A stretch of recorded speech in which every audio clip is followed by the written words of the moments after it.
Oh.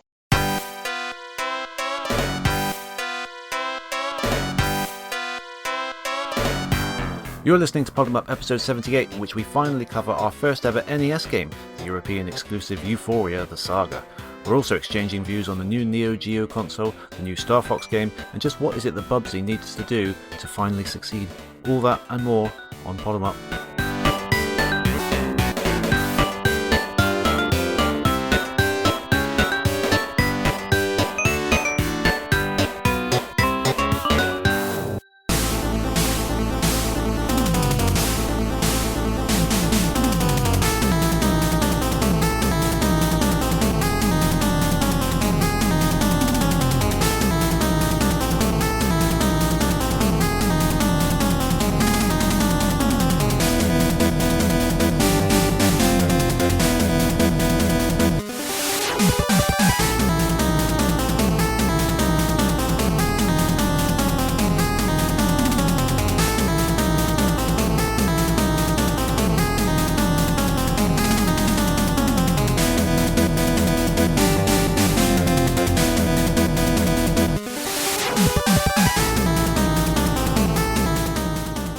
Hello, welcome to episode 78 of the Bottom Up podcast. My name is Ollie, and I am joined, as I always am, apart from that one episode where I wasn't, by Tibbs. Hello, Tibbs. Hello, Tibbs. Hello, Tibbs. You alright? Yes, I'm good. How are you? I'm alright. Good. Excellent. This month we are playing Ufouria, the Saga on the NES. But before we get to that, have you been playing anything else, Tibbs? Yes. Ooh, okay. I finished, what's it called? Parcel Man game. Death Stranding. Yeah. Good? It was good. It was good, except for the end. That's a shame. Yeah, it's really good. Narrative speaking, or? Yeah. Okay.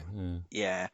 There's like, throughout the whole game, there's all these plot threads and things happening that aren't really explained. And the game decides that once you've beaten the final boss, the credits start rolling, but they interrupt the credits literally every 30 seconds to a minute to force you to watch a couple of minutes worth of exposition where there's a character literally just walking around you. You're sat there and they just walk around you and just dump exposition on you, and you can pause it, but you can't skip it. And it goes on, and it goes on, and it goes on, and it goes on, and it goes on.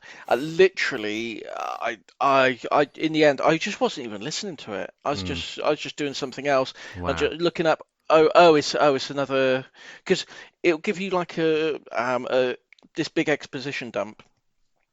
And then you've just got to wander around on the beach, on this beach level, while the credits slowly scroll in the background.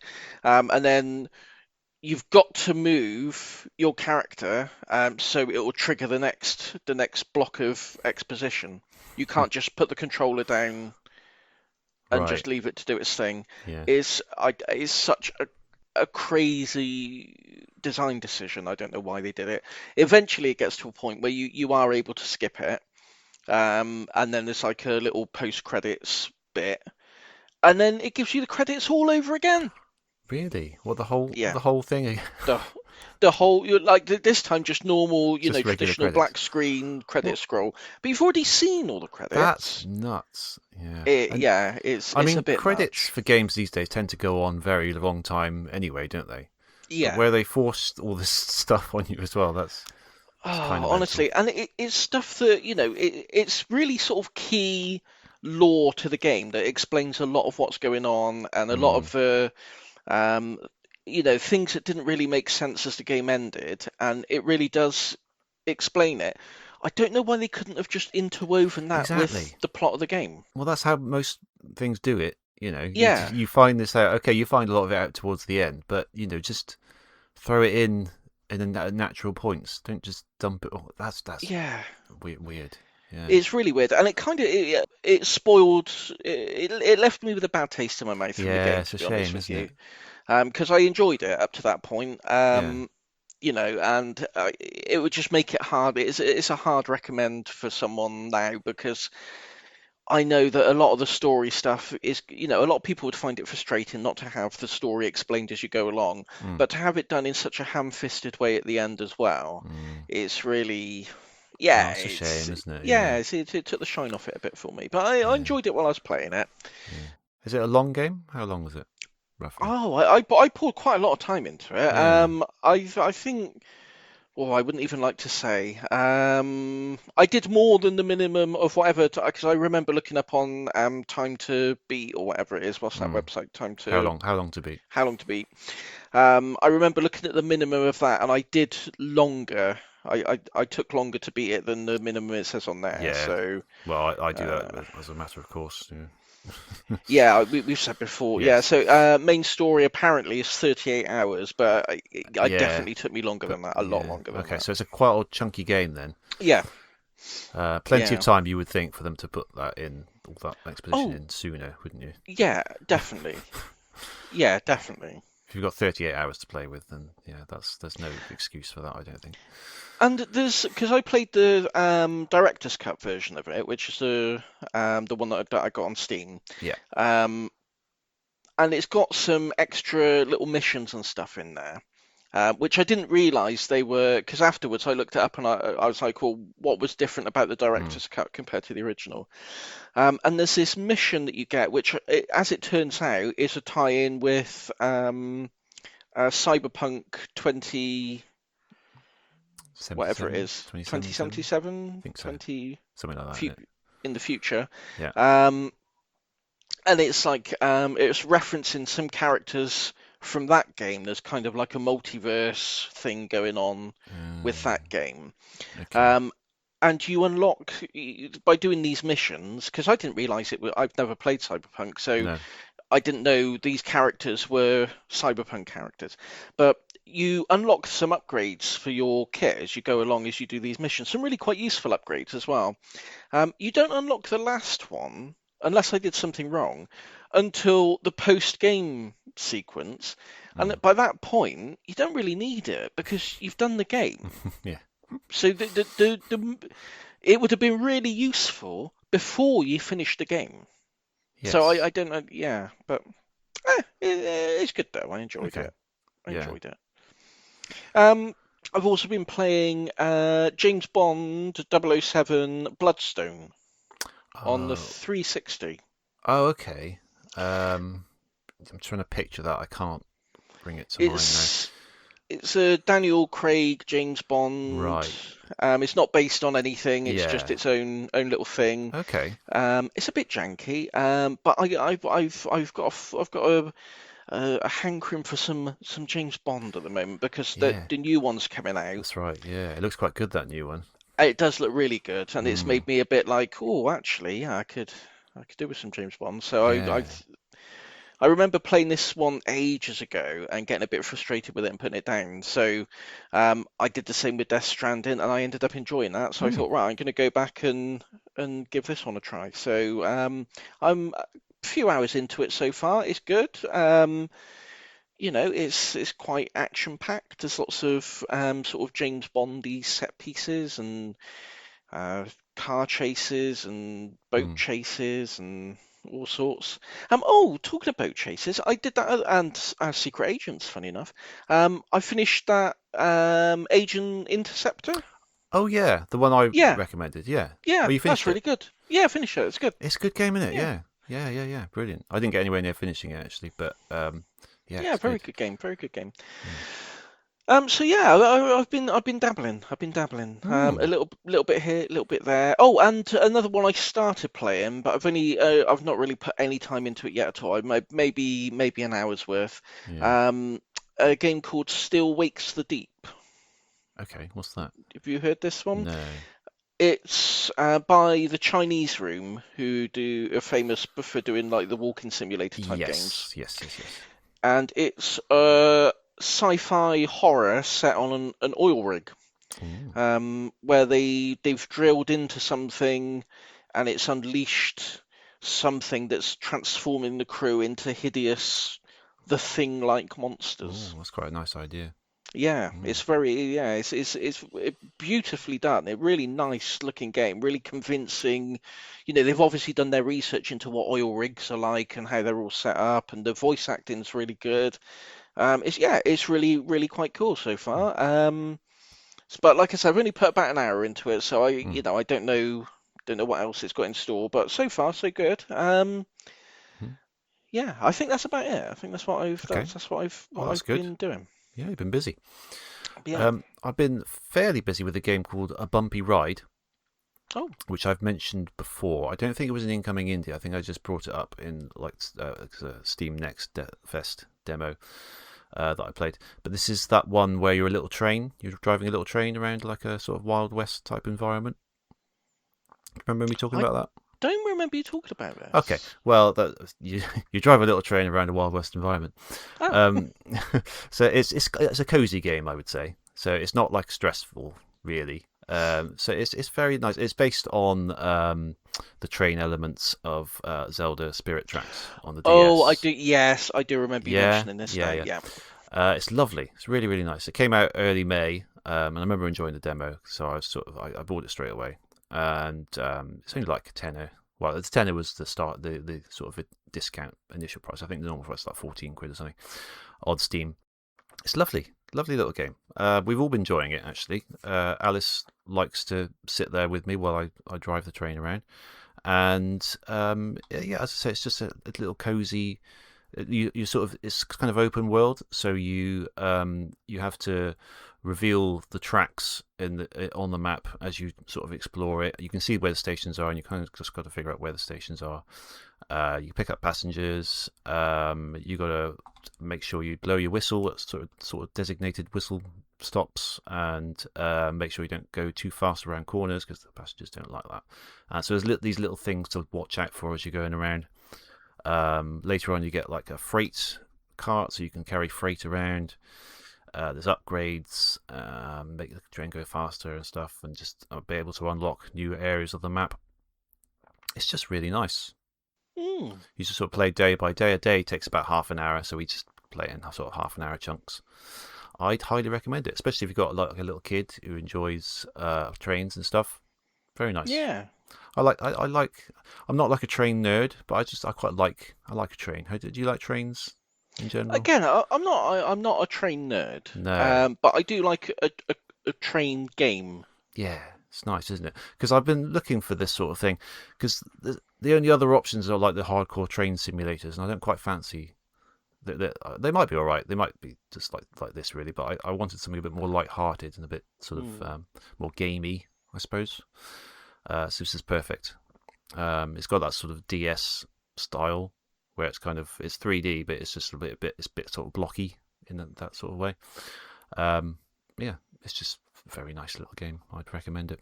Did you play or have you played the Thomas one that's come out Yeah, recently? no, I haven't played it. No, I was eyeing it up. It looked quite nice. Yeah, I do have. Yeah, Yeah, just a lot of fond memories of Thomas the Tank Engine. But they're locking James behind DLC, I which know. is a It's travesty, outrage. quite frankly. Not even Thomas can escape the clutches of of day like one day DLC. one DLC microtransactions. Yeah, I know it's a bit of a slap in the face, isn't it? But It is. that does look nice. Definitely, I might have to have a look at that. I've had a little go on that parking garage rally circuit. Oh yeah, that's good, Yeah, isn't it? lovely little racing game, isn't it? Yeah, Yeah. just very sort of evocative of that Saturn, PlayStation era of racing games. Yeah, Um, absolutely. I could totally see that being on a Saturn as well. It's really one of yeah, those games that yeah, really nails it's that the, sort of dithering that kind of era. transparent stuff going on. Mm. The music's great. That really catchy theme tune it's got. Yeah, very very nice. I've only played about half an hour of it, but I really like that. I had to go on Platypus as well. Oh, The nice. claymation shoot 'em up. Oh, it's so good. It's really good, but I don't like that you kind of have to do it all in one sitting. Basically, like Yeah, it's that's not true. like broken up by levels. Like I lose after about half an hour or so, I start to lose my focus on it. Yeah. I suppose I could pause it and leave it for a bit, but it's yeah, that's the only downside to it really. I'd love it if you could just break up into levels and just resume where you were. But yeah, lovely, very very nice. I've been playing a bit of Yuka Replay as well, carrying on with that. Oh yeah, yeah, That's good. I'm kind of in the original ukulele. I kind of got to about the third world and started getting a little bit, finding it a little bit tedious. But I've gone to that point now in this the newer version, and it's a lot better. I'm still enjoying it, so I think it's got the potential to go a lot further. For me, the only other thing I got written down is I tried that Bubsy 4D demo. oh yeah, It's all right, but it looks nice. It just, in typical Bubsy fashion, it just feels a bit janky. Do you know what I mean? Like, yeah, do you know what I mean when you play like a modern 3D platformer and you can kind of feel like it's a Unity or an Unreal Engine sort of off yeah, the shelf feeling. You know, it doesn't feel right. It doesn't feel like fluid in yeah, a nice way. You know, like I get why people use these engines just to get the game up and running and everything. Obviously, it takes a lot to commit to a bespoke engine, but I do miss the days where every game kind of felt different.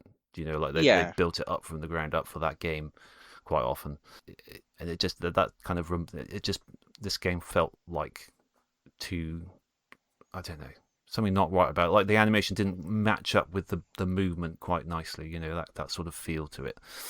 It was okay. You could kind of turn into a ball and go a bit fast down these shoots and things, but it, it's but I Bubsy just mean, never quite get it right, can he? I was gonna say I can only commend them for keep trying to make Bubsy a thing. They do, they really do. They really think they can crack it, don't they? They really do. You know, I mean, even by there's that leaked cartoon pilot. You know, they even wanted it to Yeah. be, a Saturday morning cartoon show. You know, they've really got faith in the It's character. one of those things that just no matter how many times it fails, they just keep thinking that they can do it, don't they? They can crack it one day. Yeah. But the thing is, I remember Bubsy being quite popular in the day. Yeah. That's the funny thing. Now we all look back on it, and we can say this isn't a great game, but at the time, it seemed like just one of those platformers that people Yeah. had It and was shared around. just another of the big platformers I that was rented it about. a few times. I borrowed it from friends and stuff, and it was just one of those, and people had it. But you know, you play it now, and it's pretty awful. like, like it's too fast for what it is, and you can easily die. He's very annoying, Yeah. and there's not a lot going for it. But The yeah, other game I don't know if you ever played Zool. yeah, Um, that's the same thing. Like oh, at the time, I remember that being like a big deal. Like, oh, Zool, that's a really that's one of the big platformers. You play it now, and it's really not. it's very similar. Yeah, Yeah, it's it's not got that doesn't it's awful kind of the scrolling's a bit off, and the speed and the jumps and everything are a bit. Everything's just not quite right. I think it's just because as a kids we were all obsessed with platformers, Yeah, and that's all the companies just kept giving us because Mario and Sonic were so popular, and they just wanted their own versions, and you just had loads and loads of them. But but that was the thing. That was like the later it was the FPS genre, and then like open world games. That was just the genre that was everywhere, and everyone thought, yeah, this one, and they were all part of the ecosystem then.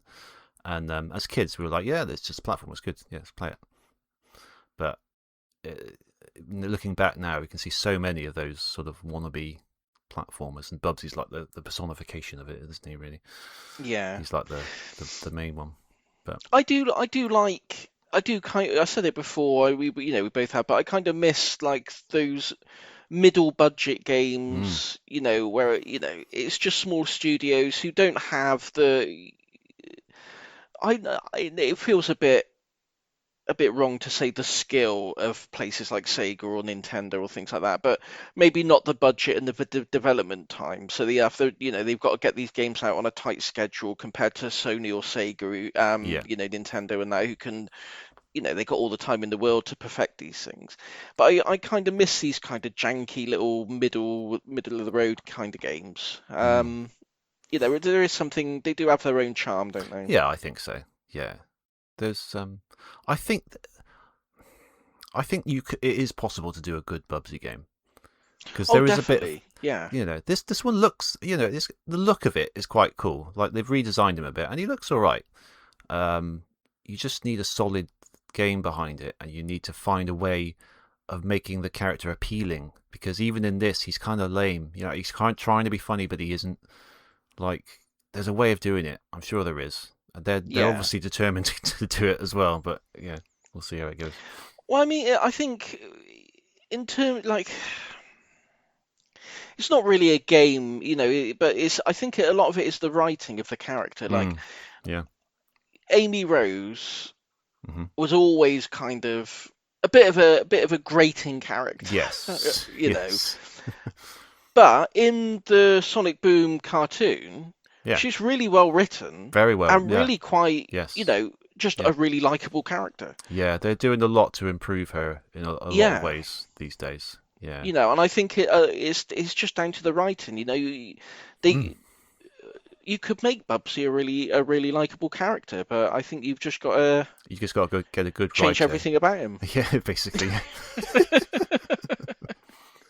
I think there's something in the fact that he's like just this constantly failing mascot, and you sort of lean into that and just make him like sort of underdog kind of character that Yeah. you want to, or undercat in this case, I suppose, that you want to support and get behind, rather than someone who's still trying to crack these cheesy jokes and still thinks he's cool but isn't. Like, I don't know. There's some way of doing it. I'm sure there is. Are there any other examples of a game you can think of that has always been regarded as bad or poor, and then there's been a modern remake of it, and it's sort of a little redemption arc for it? I'm sure there must be, but I can't think of any. I know. Yeah, it sounds like very familiar, doesn't it? Yeah, Like almost it's like like almost like the almost Skoda of yeah. maybe that's what I'm thinking of. But like the Skoda of a video game character. Yeah, I don't know.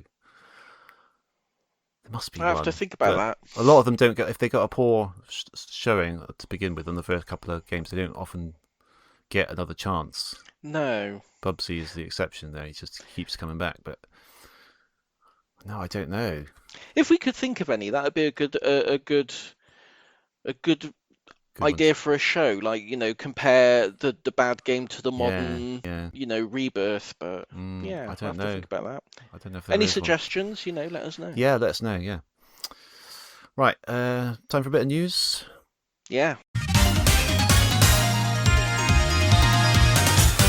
News. The big news. Star Fox. The news that. Oh no, I was talking about the serious news. The serious news. Go on.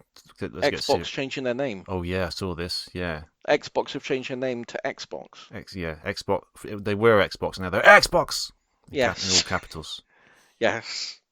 Is that for real? Is that a joke? Is that? No, I think that's for real. I think I think that's for reasons ridiculous. that are beyond me. I think that is for real. Yeah, Wow. And they're actually treating that like a serious brand I think so. change. I mean, I think so. That's the sort They of thing you couldn't- do subtly without anyone really noticing, isn't it? You don't their, tell people about their that. branding is so terrible. It's so terrible. No one knows you what know. the current name of the console is anymore. No. It's, yeah. I don't know what they're doing over there, honestly. I got no idea. Did you see that story the other day? I think you did, because I saw you tweet about it. That they're working on a way to digitize all of those Oh yeah. all of those pesky, annoying physical media discs that you've got lying around. Let's just turn those into e-waste and digitize them for you. Yeah, That'd be exactly. right. It's literally just an e-waste machine. Digitize your discs. Here's the deal. You give us your disc, or you put your disc in the machine. We'll turn it into e-waste, so it can't be used anywhere else. But you'll get a digital copy that we can take away from you whenever we want. Yeah. I don't. Yeah. Kids love it. The Kids kids love it. like it, don't they? They They play love their it. Fortnite on there, Yeah, they play their Fortnite. They listen to their N-dubs Yeah. or whatever it is they listen to these days. Yeah. Yeah. I mean, Xbox, I feel, I may be generalizing, but I feel like if you care a lot about physical media, Xbox probably isn't your only console anyway, is it really? Like, No. like they don't get the indie games releasing physical media for the Xbox because I think they require high print runs or something like that, don't they? So Yeah, I don't yeah, I know. wouldn't I be. mean, It doesn't surprise me that they're trying to do something like this, really. the most thing I mean, I've tweeted about it several times since it's announced, but I'm genuinely more excited about the Neo Geo being Oh yeah, re-released. that's happened since the last episode, I think, hasn't it? Yes. Yeah. A new hardware remake of the Neo Geo, not FPGA, not emulation, Mm, you know, and they're just releasing it with a bunch of games. mm. It's so good. I'm so excited. I That's really want cool. one. Yeah. I'm more excited about that than I have been about the Xbox or the PS5 Mm, or anything else. Just give me a Neo Geo and Metal Slug. It's lovely. mm, A lovely Metal Slug. mm. Yeah, it does look quite cool, that doesn't it? It I does. think It they're looks really good. still relatively pricey, I think, aren't they? The new cartridges that they're going to I put out. mean, Are they going to do new games for it, or are they just going to stick with the old ones, like re-releases of the old ones? it's unclear yet. I mean, I imagine there's definitely going to be more re-releases of the Neo Geo library because Mm. they exceeded their predicted sales for the entire run of the console just on pre-orders. Wow. Their predicted global sales have been already sold out on pre-orders, Mm. and pre-orders are still open and it's still selling. So it's really took them. I think it's took them by surprise the Yeah. demand for it. Yeah. So I think I'll be surprised if there aren't more. It'll be interesting to see how it pans out. Whether there's going to be enough of a market there now for some new developers to release some games on there. Mm. Well, that would be cool. That'd be very cool. Yeah. Sorry, I was a bit distracted there because there's Yeah. a fox screaming outside the Oh, window like they okay. do. Yeah. You know. Foxes. But yeah, Neo Geo. So yeah, it'd be really interesting to see what comes out. But the cartridges are a bit pricey. I think they're about 60 quid each. Yeah. Um, Well, that's normal Nintendo price, isn't it? Really. that's about normal Nintendo price, but instead of like a little chip, you're getting like a Okay. great big It's doorstop the of big a old chunky, cartridge. like sort of VCR cassette size things, aren't they? Yeah, they're huge. They're Yeah. Never huge. seen one in the wild, but No, yeah.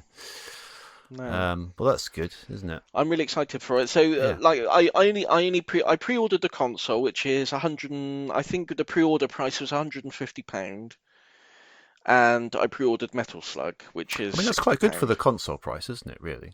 It's incredible for the console price because Yeah. usually, if you wanted an original Neo Geo, which is the reason I have never bought one, Mm. they're about 500 quid second Yeah. hand. Hmm. And the And games are even more than that. well, Metal Slug, if you an original Metal Slug AES cartridge is like $10,000. You know, so if I could get that for 60 quid, I'm happy with Yeah, that. well, exactly. I mean, yeah, 60 quid sounds like absolute pennies by comparison, doesn't it? Oh no, the Neo Geo prices are absolutely insane, and Yeah. it's been really funny. It's been so funny because there's a portion, not everyone, but there's a particular vocal portion of the Neo Geo sort of community Mm. who are really Up in arms about it. really trying to stress, and I'm not kidding you. I saw someone really say this. Mm. Um, the new cartridges aren't as desirable because they won't smell the same as the original. The original Neo Geo cartridges, the plastic isn't going to smell the same. And that's part of the experience that you pay for when you buy these sort of $1,000 cartridges. Yeah. You want it You to want smell you right. buy. Wow, you're You know. spending thousands of dollars on a smell. Whew. Okay. But yeah, there's people who are like really falling over themselves to convince, why What? their stuff Yeah. is still valuable. Yeah. And, Mm. apparently the new console doesn't have ultra mega power or whatever it is written on the front of it. So that means, that It's definitely worthless. devalues it. Worthless. Yeah. You know, that's not going to be as valuable. So I think it's hilarious. I think it's just great that some of these games that have really been restricted to like the super ultra rich Yes. collectors Yeah. are now just going to be available for anyone who wants them, and I think Yeah. that's brilliant. Fantastic.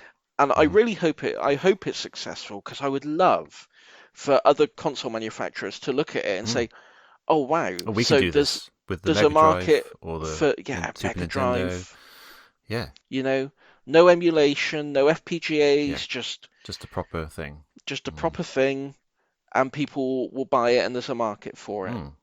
Yeah. I think And it, people can release new games for it, and then yeah, you've all of a sudden you've got these consoles, proper consoles with proper exclusives on them. yeah, The and a genuine alternative to, the $1,000 yeah, PS6 or whatever it is, yeah. it's going to be interesting.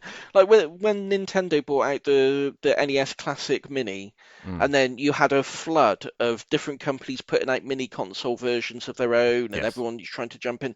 I'm hoping Mm. it might have a similar sort of effect, but for actual But for hardware. yeah, that would be Um, really I cool. Yeah. It's going to be really interesting to see. It might turn out to be nothing. It might be a flash in the pan, but I think it's going to be an Mm. interesting ride, I think. Yeah.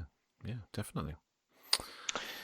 But yeah, Star Fox. Star Fox. Talking of foxes, yeah. Oh, Foxes, yeah. Yeah, yeah. They dropped that on us. Well, I think everyone knew that there was rumours there was going to be a Star Fox, some sort of Star Fox thing coming. I think, Yeah, I think but that's why he was in the Mario movie, really. yeah, I think so. You can see see it all linking up, can't you? Really. Yeah. But yeah, it looks really cool, doesn't it? Like a redone Star Fox 64. I'm a bit disappointed that it's a redone Star Fox 64. A new one would be nice, wouldn't it? Because Yeah, it would really. they do sort of go over the same basic story over and over again, really, don't they? They do, and I did I did roll my eyes a bit where in like the little promotional video, and the voiceover was going, all the level layouts are exactly the same as the original game. It's like, well, that's not a selling point. Not really, no. You want That's a bit of a oh check or some new levels added as well and stuff like that. Yeah, yeah. I mean, yeah. it can't be that hard to make a new Star Fox game, can it? Surely. No, they I'm not. seem quite hesitant to do it. Don't They, They did you know. Star Fox Zero, but I think that was like either a prequel or it was just the same story again. Yeah, I um, think yeah. it was something like that, wasn't it? Yeah. The only ones that are new are like the more spin-off ones, like the Star Fox Adventures and Start yeah. Assault and stuff like that. Yeah. But it's good. I pre-ordered it already. It's actually a bit cheaper than a normal Nintendo Switch 2 game. It's like 40 quid. To be honest, it bloody better be It should because be it's the really if same it's a game. remake, yeah. But I was pleasantly surprised. I fully expect them to charge full price for it because they do that even with just like remake, just the ports of previous generation games, and all that. So I really yeah, like the character designs on there. yeah, it's A good. lot of people have been moaning about that, but I think it looks really nice. It Hmm. just reminds me of the original TV adverts for Yeah, it. yeah.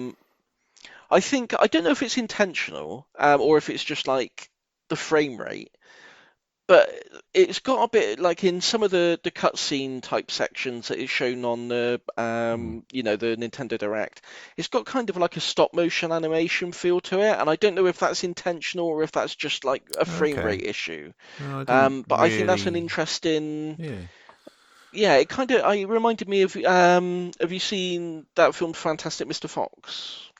The Yeah, I think I know what you mean. Yeah. Yeah, it kind of reminded me of that kind of, I don't know, not jerky, but a little bit. Yeah, I know what And you mean. I hope it's like that because I think that's an interesting way to do it. I think that's that'd be a They have good kind way of to do it. a history with like using sort of alternate sort of physical, not physical media in like puppets and stuff they've used Yeah, before. So the series has a history of using sort of alternate sort of visual thing. I don't know what the word I'm looking for is, but you know what I mean. Like, apparently all those puppets have perished now, and it's just metal and fur, oh, and that's all the rubber sad. and stuff has all perished. Oh Yeah, dear, it's a shame. really? Yeah. You think they'd last longer than that, wouldn't you? I mean, I've got like I a, mean, that's been sort of 30 years, to I know, be but I've fair. got a Gordon the Gopher puppet, squeaky one, in my mum's, in the wardrobe in my mum's house, and it's because it's new. It's great. What they've been Well, doing with yeah, these things. It's even still got the squeaker going. Beep, beep, beep, beep. that is a fair point. Yeah, That is a... sort it out, Nintendo. Look after your puppets. And he's been in like a garden shed for about 16 years, I think. And he's come out good as new. Do you feel a bit guilty for just leaving him in the shed? A little bit, yeah, yeah. Yeah. Oh, He's fine now. He's back indoors now. oh, He's all good. right. Yeah, he had and Yeah, the back of a wardrobe. yeah, but You he's should, safe. He's safe in there, safe from the dust and the stuff. yeah, no, that's not good. He needs a seat at the captain's table. He needs to be there, front Yeah, and centre. yeah. I'll put him on the shelf next time I'm back with my Yeah. mum's. I'll put him on the shelf somewhere. Yeah, that's Yeah, it. That's what I yeah, like to yeah, hear. yeah. Um, but yeah, I'll play it. Well, you probably won't because it's on Switch 2, won't you? Unless you get Oh, it Switch 2. is, isn't it? Yeah, it's on Oh, yeah, Switch. no. Well, yeah, I'm not going to buy Switch 2 for it. Nah. But yeah, I've pre-ordered it already on the old gamecollection.net, so I'll let you know probably next episode actually because it comes out quite soon. About Oh, what? Oh, is it out that soon? yeah, Is it's it? like next month, 25th of June or something Oh, like that. wow. Yeah, yeah, yeah. Oh. They don't mess around. Any other news bits you want to talk about? I think there was, but I can't remember now. No, I saw I that. think we've covered off the main things. Yeah, I see that Stop Killing Games campaign seems to be gaining momentum over in Europe. Yeah, it does. Seems Yeah. to be doing quite well, doesn't it? I think some consortium of games people tried to lobby against it, but they've they sort of fought back. So Yeah. I'm not qualified to talk about all the details. That's as detailed as you're going to get from me, I think, about it. But it looks promising, doesn't it? Yeah, I'm a bit behind on the developments there. Yeah. I'm not sure what their demands are.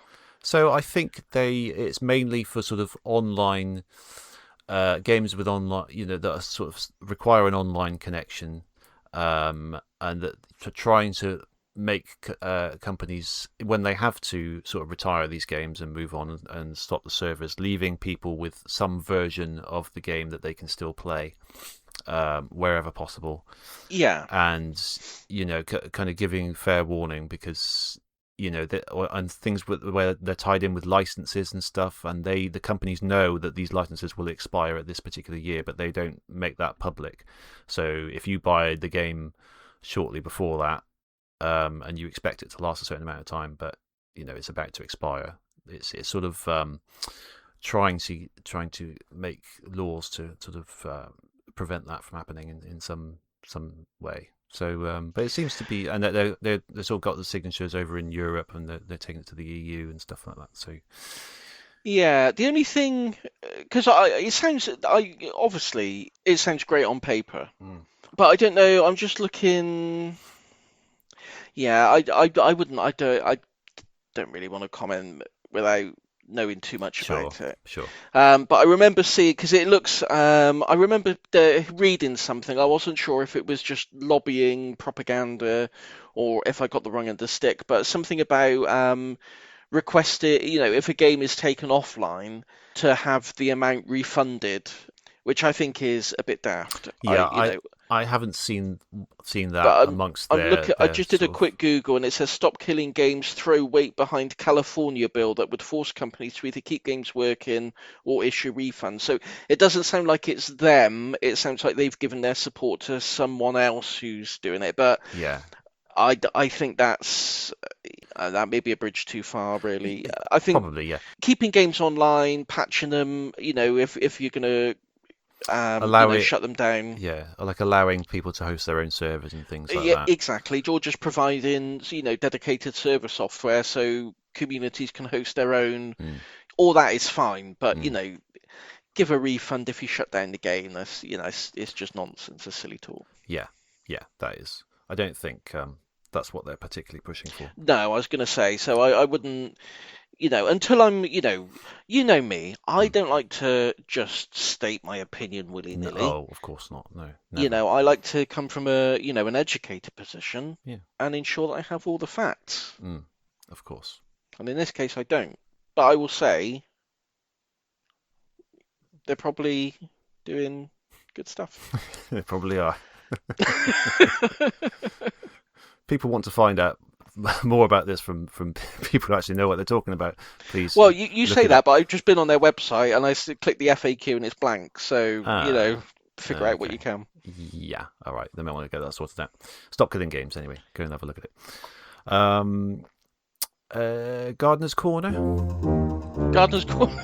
Gardener's Corner. I just want to say Oh, my chili plant is coming back to life in a beautiful, it's doing very well, I must say. oh, good. Yeah, because it was touch and go for a bit there. I thought it was dead. So I was giving it like another week or so to sort itself out, and I saw a little leaf pop up, and now it's flourishing. There's no aphids in sight this time, which is brilliant. Keeping a close eye on it. It's starting to produce the little flowers that I think turn into chilies. So all good. Lots of leaves, getting tall and tall. Very nice. Brilliant. Yeah. How's your spider plants doing? It's still growing. Yeah. It is constantly kicking out little babies. My partner has found someone where she works who is willing to take on the spider plants, but we haven't had a chance to repot them and take them off to her yet. Okay. So there's no new developments there. Mm-hmm. I bought some cactus food, not for the spider plant, but we've got a bunch of cactuses around. I don't know how many we got, 5, 6, all different types of cactuses. So I thought they'd like a treat. I'll get them some cactus food.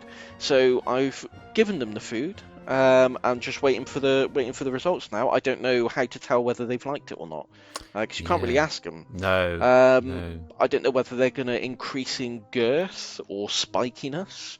I don't know if they're just going to look more succulent. I don't know. Yeah, I think they're not very reactive, are they, cacti? I don't think. Well, they're not generally, but we've got one of them that every now and then it flowers. It just pops up little flowers on it. I've had that before. I had a tiny little cactus like years ago. I just sort of kept it on the windowsill, and I gave it some water very, very occasionally. And yeah, every once in a while it would just pop up a little flower that comes out on the side, has a little look around, and then just sort of drops off. Yeah, exactly. Yeah, it pops out. It's like, all right, okay, what's going on? Okay, yeah, everything's all right. Right, I'm off then. And then it's funny, isn't it? That's it. Yeah. Strange life forms, but they are. yeah.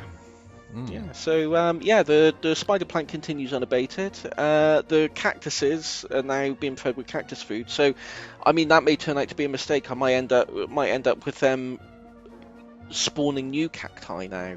I don't know. A whole other problem. Yeah, you won't end up with a greenhouse in your own flat soon. Yeah, I'd like a little greenhouse. It's nice, isn't it? Yeah. Is that age? Do you get to a certain age where you think, oh, I'd like a little greenhouse? I think you're more likely to as you get older, definitely. Yeah. It's not something young people think about. No. We had like a sort of a pop-up one, not like proper glass. I don't think it was proper glass. Anyway, it was a few years ago. I thought it sort of collapsed after a while. I think we put too much on the shelves, and they just sort of fell through. And the whole thing collapsed, and we just not for us at this point. But we are looking at getting like just a very small little pond in the garden. That'd be good. Yeah, because we've been watching a bit of David Attenborough stuff lately, because he turned 100 last week, didn't he? And we've been having like the sort of the more UK based, more recent. He's done some recent sort of UK based programs. I've been quite fascinated by those, and we're sort of thinking about just like a little pond, maybe to attract some wildlife and stuff. Apparently, if you make a pond, the frogs and things will just turn up. They just somehow know it's there. I don't know how they know it's there, but they will.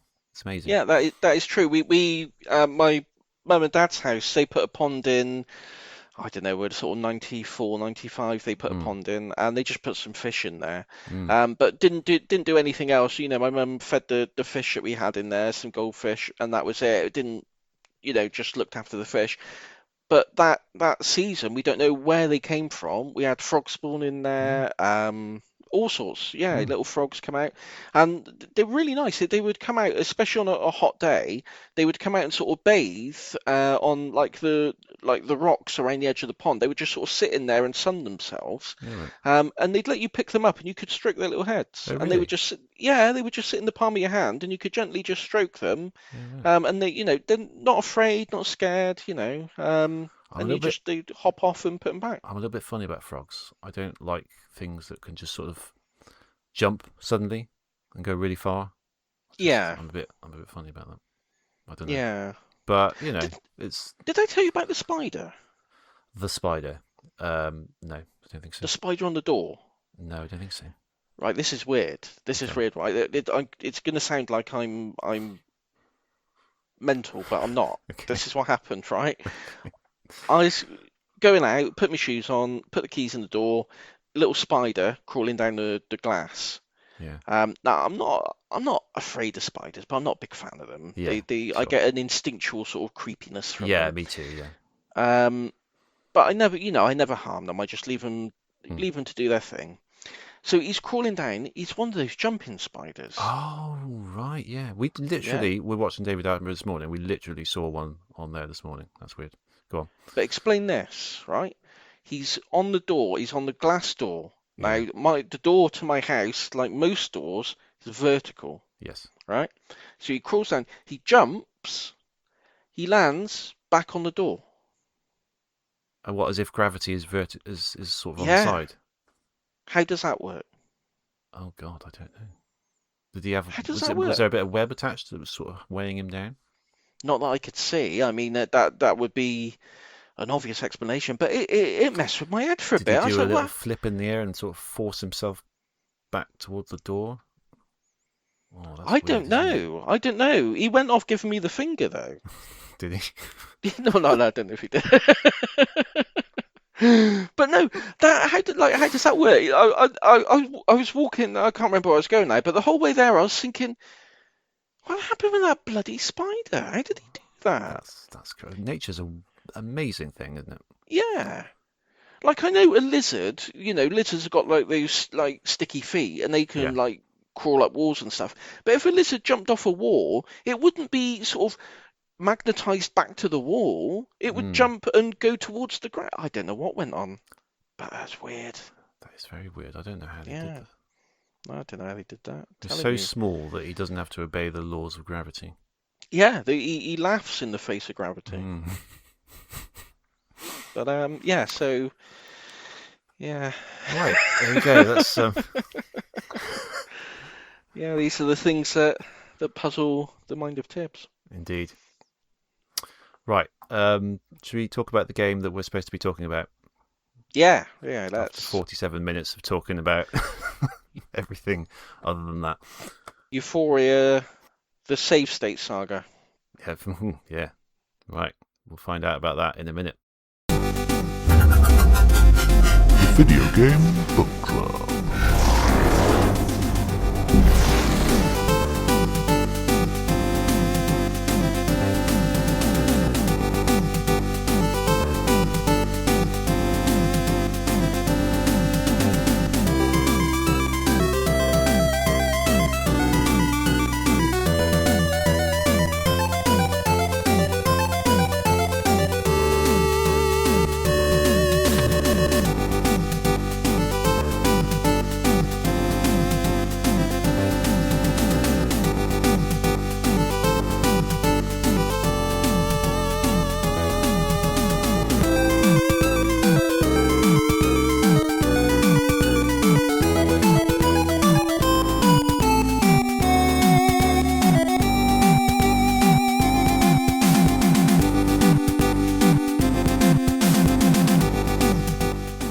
Welcome back.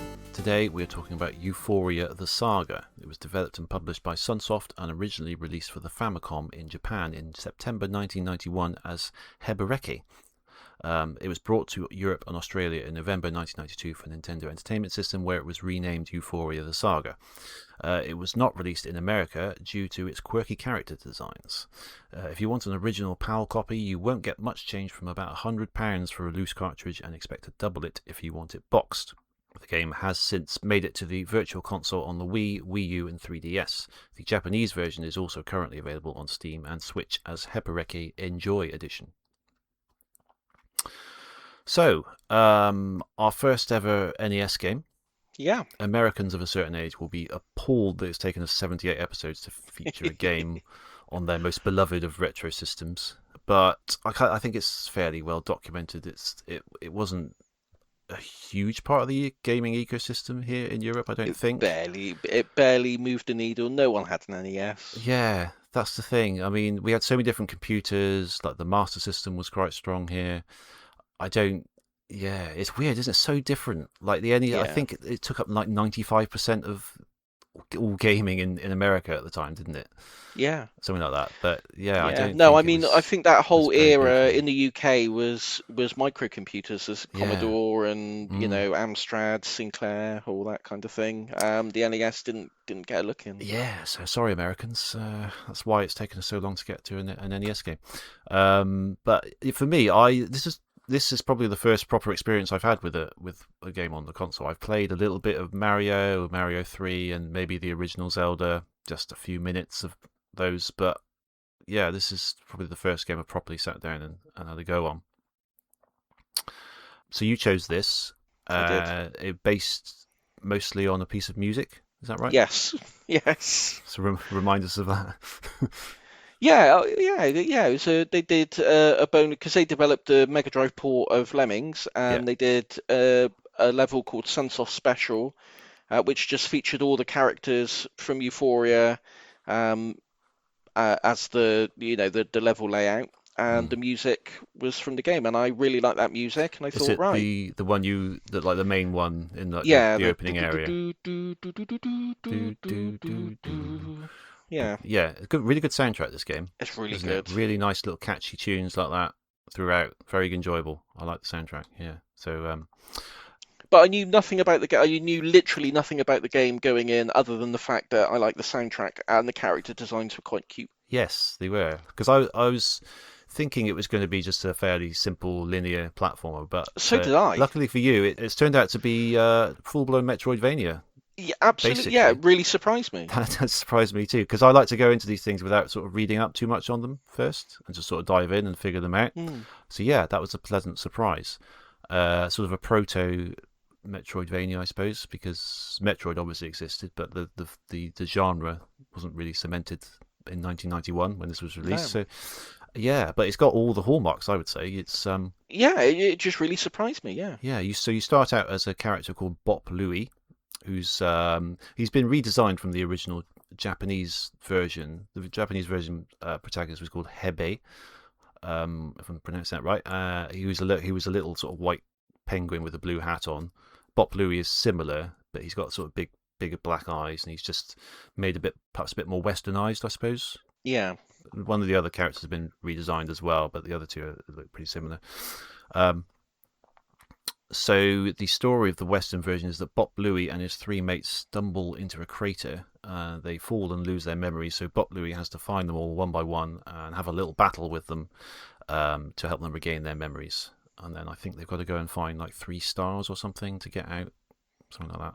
I didn't quite get that far, but yeah. Once it's a Metroidvania, so it's broken up into various different places. I quite liked that it, unlike most Metroidvanias, it felt fairly manageable, like the size of the world.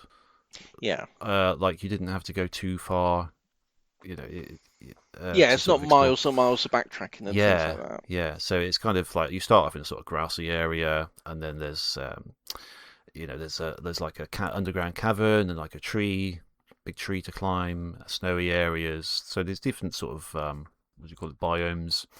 So you go and explore, and you eventually find one of your friends. The first one is called Freon Leon, and he's a sort of orange dinosaur, and he can swim. And then later on, you find Shades, who's a ghost with sunglasses on. He's got like a sort of a floaty jump, which you can use to travel, sort of glide across areas. And then later on, you get Gil, who's like a fish dude, and he can swim underwater. And obviously, Using these abilities lets you access new areas and find new items like the map and stuff like that, and the ability to seize things on the map. And yeah, take it from there, really. So what did you think overall? I enjoyed it. I thought it was, as I alluded to when I said it should be called the Safe State Saga. I found it very difficult. Yeah, it's funny because I looking on the Wikipedia, it was criticised for being too easy by NES standards. So I find it, yeah, I find it quite tricky. yeah, I definitely made use of the save states just to keep Yeah, my health up.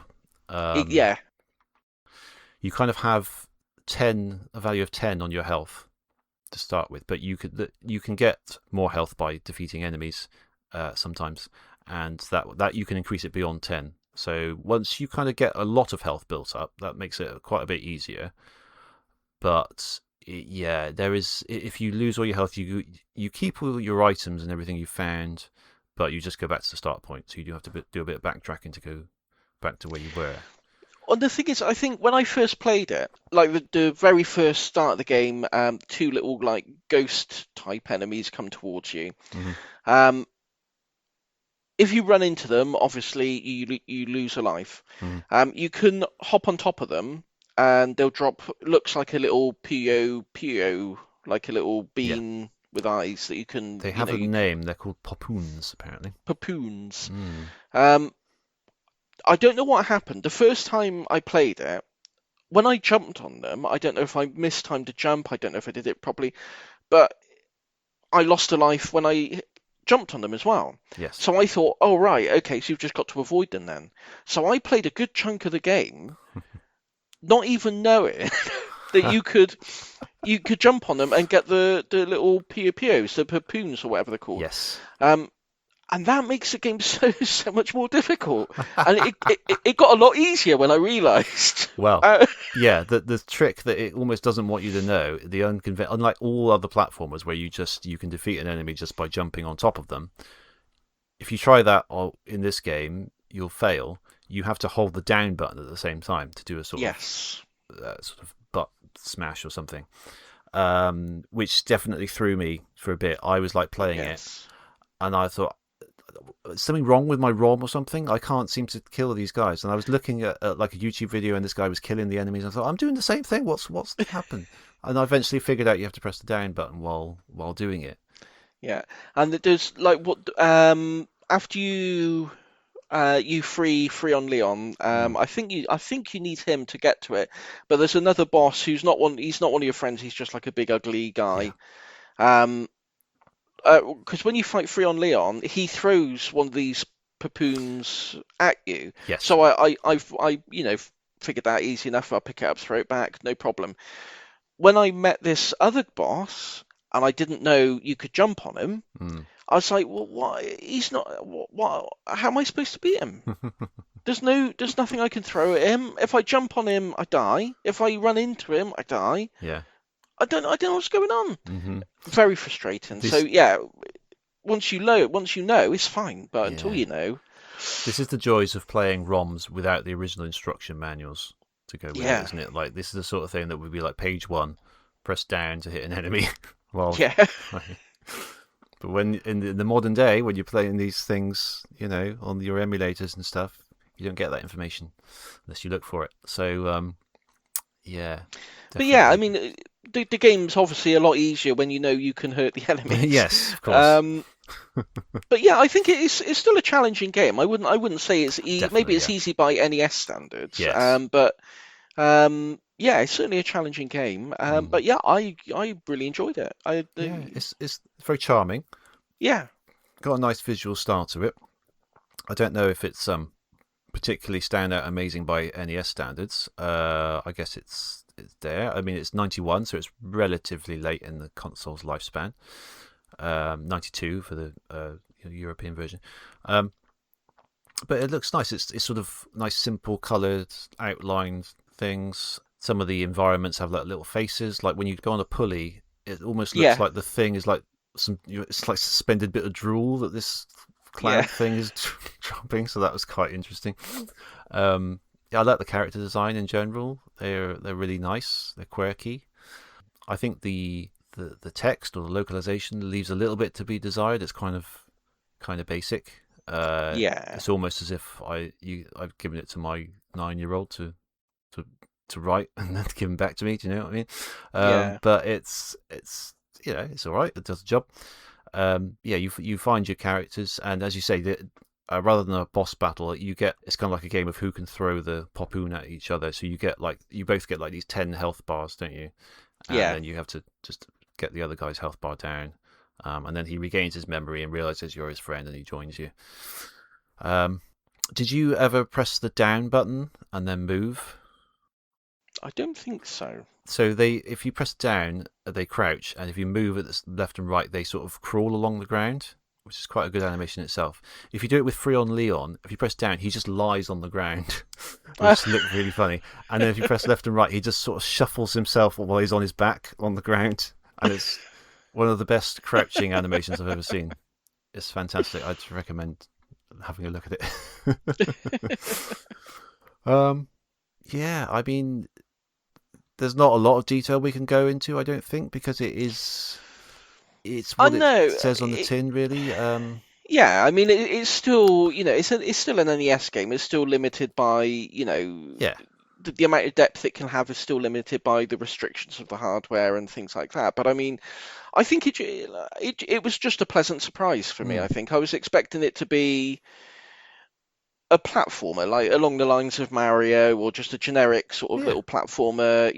A sort of 5 or 10 levels, left to right, bop some enemies, good music, job done. yeah, But it's so much more than that, and I was really surprised, pleasantly surprised. yeah. I mean, I was amazed by how sort of a fully formed Metroidvania it was, really. Like, and especially on the NES, it's And I'm surprised it's not.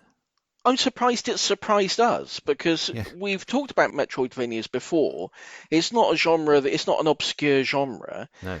This never seems to be mentioned No, in not terms of as like an Metroidvanias. example of an early one, Yeah. It's not particularly well. I mean, I'd never really heard of it before you mentioned it, really.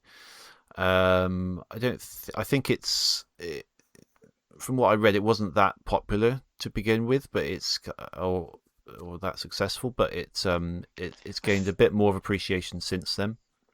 I think that's probably due to how late it was in the NES's life cycle, to be honest, though. I Yeah, mean, and plus it was only released in 1992, Europe as well, so the Americans didn't even see it, so that would have yeah, impacted it a great deal. you know, 1992, it would have been competing, in shelf space and public consciousness with things Mm, like Sonic 2, yeah.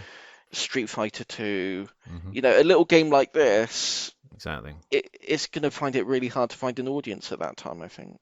Definitely. Yeah, it's a good point. The Japanese version, Hebereki, is actually the first in a sort of apparently in a long running series of Hebereki games, but they tend to just do completely different genres each time. So a lot of them are sort of various puzzle games and things like that. This is like the first one, but it's a platformer. But they haven't really been back to the platformers since the sequel, the Ufouria the Saga 2, which did you get and play? I did. I haven't played it very much, though. I've got to be honest. I Yeah, played. It's literally about 20 minutes, I think, because I was playing other things, yeah, yeah. and I didn't. I was a bit concerned that I would get too engrossed in that one and ignore. Fair enough. Yeah, I'd spend too much time on that one and not on this one. But what I did play, it seems like more of the same, really, but with yes, some modern bells and whistles on there. It looks really nice. yeah, The art style's really lovely. yeah. Um, So this only came out in 2024, so a long, long gap between the two games. And it reminds me very much of like a Kirby or a Yoshi game on like the Wii yeah, U or the Switch. It's got that sort of handcrafted felt look. It looks really nice. Reading some of the reviews and stuff, it's still a Metroidvania, and it's still got a lot of the sort of recognizable elements of the first one. But it's rather than you go and explore and find these sort of power-ups and items, you collect all the areas are all like procedurally generated, supposedly. oh, cool. So you explore these and you get coins, and then you take the coins back to a big vending machine at the start, and then you buy your upgrades there, and then that allows you to explore further areas. So effectively still kind of the same thing, but it's like a bit of a tweak to the formula. So I don't know how that sort of pans out, which is an interesting change. So Well, yeah. I don't know if it's. I don't. By the time this goes out, it probably won't be. But it was on sale for half price. Yeah, it isn't anymore. I was Ah, thinking about it and I sort of forgot about it, and I don't think it is anymore.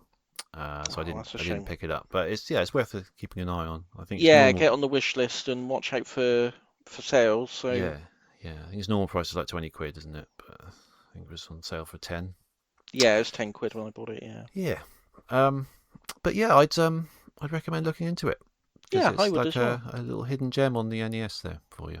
Yes, and a good first entry for the NES. Yes, good. We could have had something. Well, this is still fairly simple, but we could have had something very, very simple that we had literally like two things to say about it, which I was slightly Yeah, concerned about. yeah, it was a concern. I got to be honest. So, but it's a gamble that paid off. Yeah, So, that's all you right. know, Yeah, it's good. for every Walker, there's a Euphoria. Indeed. So, there we go.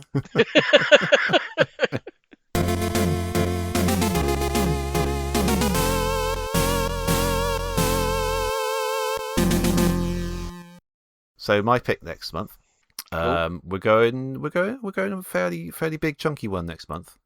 Oof. But it's a series that we talked about last year that we were going to do. It's an extremely popular series. This one is set in the 80s. It's Grand Theft Auto Vice City. Oh, that's a range of emotions there, wasn't it? Wow, you went through the whole gamut there, didn't you? Oh, don't know about that. Good. That's a good one. Yeah, I thought I'd give it a go because I've spoken before. I am probably the last male of my age group to not properly play the Grand Theft Auto game. And let's rectify that, shall we? I might as well. And that's a very good one to pick as well. Yeah, I was hoping it would be. I quite like the 80s vibe. Got a lot of 80s music in it. Quite like that. Yeah. Seems like a popular one. Thought it'd be a good choice. So I don't know if I'll have time to complete it, but I'll certainly try and get as far as I can with it. I think you'll struggle to complete it, Yeah. but you'll have a good time. I'll have with a it. decent chunk of it. I'll pretty much just play that. Yeah. I think in my free gaming time anyway. I'll probably still be playing the train game a little bit with Alice, but that's bonus gaming time, so that's fine. Yeah. So I'll focus on that next time. In the meantime, if you want to reach us, you can do so at PodemUp on Twitter and Blue Sky. We are also available via the email podemup@gmail.com, and you can go and check out all our past episodes at podemup.live or podemup.com. And please do that. We are very interested to hear from you at all times. Okay, that about wraps it up, I think. Yes. Anything left to say? Don't think so. No? Cool. All right, well, we'll see you next time. And yeah, bye-bye. Bye.